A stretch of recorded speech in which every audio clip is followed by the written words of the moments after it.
अस्सलाम वालेकुम जी। अज जिहड़ी गल करनी है वो फैसल मस्जिद दे बारे, जिथे जनाब लोकां कुड़ियां ते मुंडियां ने फाशी दा अड्डा बनाया, जिथे जाके मुलाकातां करदे ने सारे। तुहानूं कोई थल्ले तस्वीरां ते वीडियो विखावां दा शो करावां दा स्क्रीन ते, इंदे विच तुसीं वेख सकदे हो जिस तरह कुड़ियां मुंडे बड़े नेड़े हो के घुट के बैठे ने नेड़े-नेड़े। ਇਹ ਕੀ ਤਰੀਕੇਕਾਰੀ खुदा दा वास्ता है। ये बड़ी सोहनी जगह है, केड़ी फैसल मस्जिद है, बड़ी सोहनी जगह ते बनी ते बड़ा सोहना घर उन्हें अल्लाह दा बनाया है। ते अल्लाह दे घर दे विच इहो जिहा काम सानूं मंजूर नहीं है, बल्कि कोई भी मुसलमान है वो ये बर्दाश्त नहीं कर सकता कि अल्लाह दे घर च फाशी दा अड्डा बनया होवे जिथे आके कुड़ियां ते मुंडे मुलाकातां करन।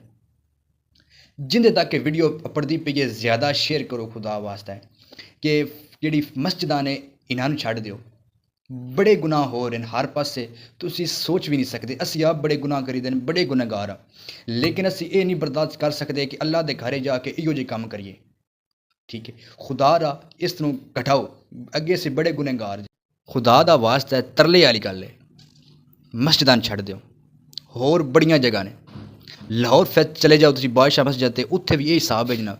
लड़कियां जनाब सरेआम सैल्फियां लै रही हैं जनाब, सिर ते दुपट्टे ला के जनाब वीडियो बना रही ने उत्थे जनाब, रोमांटिक हो रहे हैं लड़के मुंडे कुड़ियां जनाब कट्ठे हो के।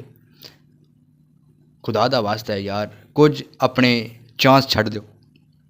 ठीक है कि तुसीं कल नूं रब नूं मूँह विखाना है, अल्लाह नूं जाके उत्थे जाके तुसीं की विखाओ दे मूँह। तुसीं ये दसो कि असीं जनाब उत्थे जाके सैल्फियां बनांदे अल्लाह दे घरे जाके मस्जिद ते जाके।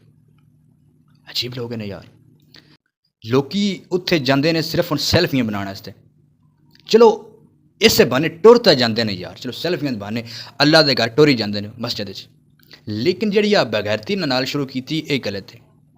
इस नूं रोको, ये बड़ा वड्डा गुनाह है। उत्थे जनाब कुड़ियां नूं लैके टुर जांदे ने ते बैठदे ने ते बड़े रोमांटिक हो के गल्लां करदे ने जनाब, उत्थे नेड़े नेड़े हो के। तुहानूं थल्ले कुछ तस्वीरां भी कोई नज़र आ रही होणियां ने इस बारे। खुदा दा वास्ता है घट करो इस काम नूं, बड़ा वड्डा गुनाह जे। अल्लाह दे घरे जाके जिहड़ा काम ये करदा है, बेहयाई करदे हो, गल्लां करदे हो, मतलब है बोल किसी ने भी नहीं ये की होंदा है या की हो रहा है। तुहानूं बार बार ये आखां दा कि इस फहाशी नूं खत्म करो, उत्थे ये काम खत्म करो। मेरी जिथे भी ये आवाज़ अपड़दी पई है, तुहाडे अगे गुजारिश यही है कि मैं इस काम नूं घटाउण दी कोशिश करो।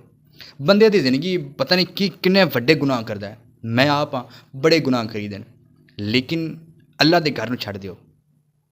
ठीक है, ताकि असीं जाके जदों मरना है अल्लाह कोल जाना है, असीं ਉਹ ਦੱਸ ਸਕੀਏ ਉੱਥੇ ਜਾ ਕੇ कि गुनाहगार बड़े हैं लेकिन तेरे घर च नहीं किया।